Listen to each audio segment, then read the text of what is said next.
Supreme court ने लगभग एक दशक पहले महाराष्ट्र में एक जनजातीय महिला को नग्न घुमाए जाने के अपराध में सजा सुनाते हुए महाभारत के अमर पात्र द्रोणाचार्य पर कठोर टिप्पणी की थी।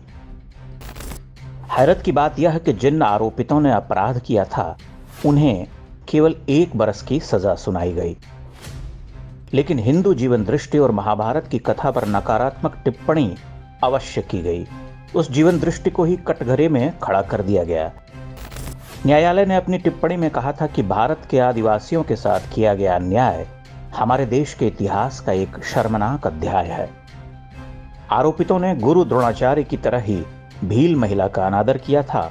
द्रोण ने एकलव्य का अपमान किया था क्योंकि वह आदिवासी समुदाय से था। जस्टिस मार्कंडेय काटजू और ज्ञान सुधा मिश्रा की खंडपीठ ने कहा था, गुरु द्रोणाचार्य ने एकलव्य को धनुर्विद्या की सीख नहीं दी थी तो उन्हें गुरु दक्षिणा मांगने का क्या अधिकार था। सुप्रीम कोर्ट ने कहा था, गुरु द्रोणाचार्य ने एकलव्य के सामने अपने शिष्य अर्जुन का पक्ष लिया और जानबूझकर दाहिने हाथ का अंगूठा मांग लिया ताकि वह कभी भी श्रेष्ठ धनुर्धर न बन सके। द्रोण और एकलव्य वाली कथा पर बहुत भ्रम फैलाया गया है, जिसके केंद्र में द्रोण को शोषक ब्राह्मणवादी गुरु के रूप में चित्रित किया गया है, जिन्होंने अन्यायपूर्ण तरीके से एकलव्य के साथ भेदभाव किया। उसे धनुर्विद्या की शिक्षा नहीं दी क्योंकि वह भील समुदाय का था और बाद में उसका अंगूठा भी मांग लिया। बहुत कम लोग जानते हैं कि एकलव्य वन में रहने वाला आदिवासी नहीं बल्कि मगध साम्राज्य के सेनापति का पुत्र था। गुरु द्रोण उसे शिक्षित करने को अधिकृत ही नहीं थे। गुरु द्रोण ने तो केवल कुरु राजकुमारों को शिक्षा देने का निर्णय लिया था, वह भी भीष्म के आग्रह पर। यहाँ यह बतलाना भी आवश्यक है कि द्रोण ने कर्ण को भी शिक्षित किया था। कर्ण के प्रथम गुरु द्रोण ही थे। बाद में उसने छल से परशुराम से विद्या पाई। एकलव्य से द्रोण ने उसकी जाति या वर्ण के बारे में नहीं पूछा था। एकलव्य को धनुर्विद्या में शिष्य बनाने से मना करते हुए द्रोण ने उसका वर्ण पूछा हो, ऐसा महाभारतकार ने कहीं उल्लेख नहीं किया है। उसे निषाद राज का पुत्र होने के कारण मना किया गया है। वह कुरु राज्य और मगध के आपसी संबंधों का प्रश्न है। श्लोक में यह भी कहा गया कि कुरु राजकुमारों की ओर दृष्टि रखकर ही उन्होंने ऐसा किया। यहाँ क्षत्रिय और ब्राह्मण वर्ण की पात्रता का प्रश्न ही नहीं है, क्योंकि कथित सूतपुत्र कर्ण भी द्रोण से ही सीख रहा था। अंगूठा मांगने का बचाव करना कठिन है। मानवीय आधार पर देखें तो यह एक कठोरता है, किंतु एकलव्य कोई महान व्यक्तित्व का स्वामी रहा हो ऐसा भी नहीं है। वह अंगूठा दान देने के बाद धर्म के साथ खड़ा रहा हो ऐसा नहीं। उसने महाभारत युद्ध में कौरवों का पक्ष लिया था। रामायण और महाभारत में धर्म का प्रश्न महत्वपूर्ण है।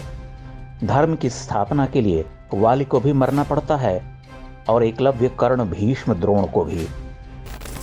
वही द्रोण जो अर्जुन के आदरणीय गुरु थे, बाद में छल से मारे गए। उनका मारा जाना महाभारत की नियति है। वह उस पाप कर्म या कौरवों की पक्षधरता से मुक्त नहीं हो सके थे। उसी तरह भीष्म जैसे विराट व्यक्तित्व को भी शरशैया पर रहना पड़ा।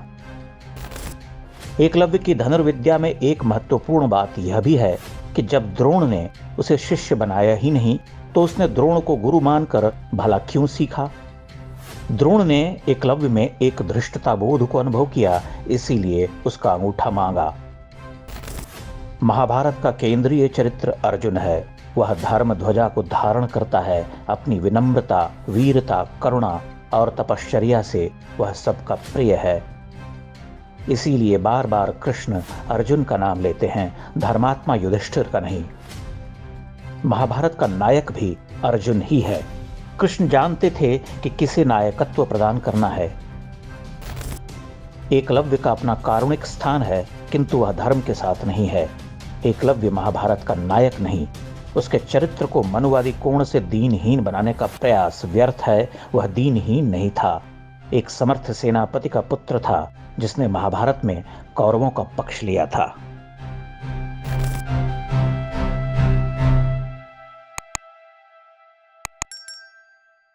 इंडेक्स ऑनलाइन के वीडियो समाज को समर्पित हैं। आप इनको डाउनलोड करके जैसे चाहे वैसे प्रयोग कर सकते हैं। चाहे तो आप हमारे टेलीग्राम चैनल से जुड़ सकते हैं। वहां सारे नए पुराने वीडियो आपको मिल जाएंगे। हमारे सोशल मीडिया लिंक हर वीडियो के डिस्क्रिप्शन में होते हैं। हमारा एकमात्र उद्देश्य हिंदू समाज को जागृत और एकजुट करना है। इसमें सहभागी बने। धन्यवाद।